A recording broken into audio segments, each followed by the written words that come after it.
ఒక శంషాబాద్ ఎయిర్పోర్ట్ వల్ల ఈరోజు ఆ చుట్టుపక్కల ఎలా వచ్చిందో Palasa is going to be రేపు ఉదయం డిస్ట్రిక్ట్ అవుతుంది, ఒక జిల్లా అవుతుందని వింటున్నాం చంద్రబాబు నాయుడు గారి హయాంలో. పలాస కూడా ఫస్ట్ జిల్లా, పలాస, టెక్కలి, పాతపట్నం, ఇచ్చాపురం కలిసి. అలాంటప్పుడు పలాస చుట్టుపక్కల డెవలప్మెంట్, శ్రీకాకుళం టౌన్లోని మేజర్ ఫైనాన్షియల్ సిటీ పలాస, ఇక్కడ ఎక్కువ క్యాజు వ్యాపారం, తెల్ల బంగారం. అలాంటప్పుడు చుట్టుపక్కల కొన్ని వేల మందికి ఉద్యోగాలు వస్తాయి, హోటల్ ఇండస్ట్రీ పెరుగుతుంది, భూముల ధరలు పెరుగుతాయి.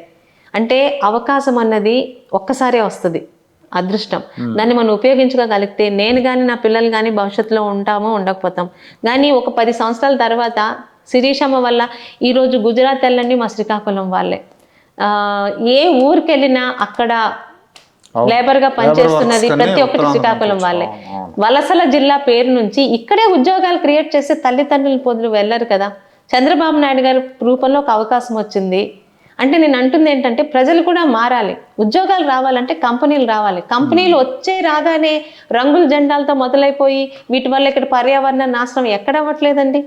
అవును.